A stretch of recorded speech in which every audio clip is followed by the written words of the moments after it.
अध्याय 2। अर्जुन ने श्री कृष्ण की शरण ली। श्लोक नंबर 59। इंद्रिय विषयों का त्याग करने के बाद भी देही का विषयों के प्रति लगाव बना रहता है, परंतु परम रस का आस्वादन करने पर उसकी इंद्रिय भोग की लालसा नष्ट हो जाती है। हरि बोल डिवोरीज। तो इस श्लोक में भगवान जी ने हमें परम रस का कॉन्सेप्ट समझाया है, हायर टेस्ट। ये कॉन्सेप्ट मुझे पर्सनली बहुत अच्छा लगता है। इसमें देखिए भगवान क्या समझा रहे हैं कि अगर मान लीजिए एक्सटर्नली अपने आप को प्रेशराइज करके आप चीज़ों को छोड़ भी देते हैं, मान लीजिए बहुत सारी चीज़ों को छोड़ देते हैं आप। लेट्स से कि एक मदर जो है वो बच्चे को मजबूर करती है कि वो टीवी ना देखे और उसकी एग्ज़ाम की पढ़ाई करे, और लेट्स से मदर की टेंशन में आके प्रेशर में आके बच्चा ऐसा मान भी लेता है ना, और मान लीजिए मदर उसको कमरे में बंद कर देती है कि तुझे पढ़ाई करनी ही पड़ेगी। तो हो सकता है वो पढ़ाई आधे अधूरे मन से करे, लेकिन उसका दिमाग और मन घूमता रहेगा कि काश टीवी में देख पाता। तो इवन तो एक्सटर्नली वो टीवी से दूर हो गया, लेकिन इंटरनली वो टीवी से जुड़ा हुआ है ना। तो बहुत बार हम चीज़ें छोड़ने की बहुत सारी कोशिशें करते हैं, कई बार एक्सटर्नली छोड़ भी पाते हैं कुछ देर के लिए, लेकिन इंटरनली उस चीज़ों का जो भोगने की लालच हमारे अंदर होता है, राइट, वो नहीं ख़त्म होता। तो इसकी टेक्निक बताई है भगवान ने, वो कैसे होगा, कैसे आप उस चीज़ का लालच भी ख़त्म कर सकते हो। जब आपको परम रस मिलता है अध्यात्म का, जैसे अगर आप भक्ति करते करते आपको बहुत आनंद मिलना शुरू हो जाए, तो उस समय क्या होता है कि सांसारिक इच्छाओं का भोगने की आपकी डिज़ायर ही ख़त्म हो जाती है।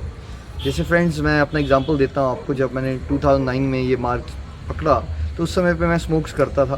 सिगरेट स्मोकिंग मुझसे छूट नहीं रही थी, और मेरे को बहुत सारे फ्रेंड्स निकोटीन टैब वगैरह लगाते थे, बेसिकली टैबलेट्स भी देते थे, पैचेस भी लगाते थे सिगरेट छोड़ने के लिए। मैंने बस नाम जाप करना शुरू किया और भागवत गीता पढ़ना शुरू हुई की, और 2-3 महीने जब मैंने नाम जाप किया, भागवत गीता पढ़ी, तो मुझे इतना मज़ा आना शुरू हो गया कि एक दिन मेरे को इतनी स्ट्रॉन्ग विल पावर आ गई कि मैं बहुत आराम से उस बुरी आदत से छुटकारा पा पाया। और मज़ेदार बात क्या हुई, उसके बाद मेरे अंदर से वो डिज़ायर भी ख़त्म हो गई कि मुझे सिगरेट्स पीनी चाहिए, राइट। और मैं बहुत सारे लोगों को अभी भी जानता हूँ जो अभी तक वो निकोटीन टैबलेट्स भी ले रहे हैं, पैचेस लगा रहे हैं, कुछ देर सक्सेसफुल हो जाते हैं, फिर से उस पूरी आदत में फंस जाते हैं। तो rather than focusing too much on कि हम कैसे छोड़ेंगे चीज़ों को, आदतों को कैसे छोड़ें, अगर आप इस पे ध्यान दें कि कैसे आप भगवान से जुड़ें, यही गोलोक एक्सप्रेस का मंत्र भी है। कैसे आप गोलोक एक्सप्रेस में ये सीखते हो कि सत्संग साधना सेवा का एक अभ्यास करके उसमें जो आपको रुचि आती है और उसमें आनंद आना शुरू हो जाता है, और जब उसका आनंद आना शुरू हो जाता है तो हम कितने डिवोटी से सुनते हैं कि हमारा टीवी तो छूट ही गया है।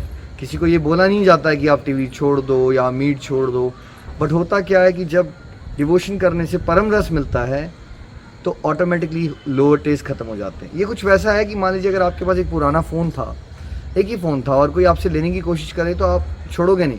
लेकिन मान लीजिए आपको कोई बहुत ही प्यारा luxury phone they they, let's say S22, S23 ultra और समथिंग, राइट। जब आप उसके फीचर से यूज टू हो जाओगे तो आपका ध्यान ही नहीं जाएगा उस पुराने से फ़ोन को यूज़ करने में। जबकि कुछ बेटर मिलता है तो आप लोअर चीज़ को ऑटोमेटिकली छोड़ देते हो। वैसे ही फ्रेंड्स, जब स्पिरिचुअलिटी का, भक्ति का उत्तम रस मिल जाता है तो संसार की सारे सुख फीके से पड़ जाते हैं। श्रीमद् भागवत गीता की जय।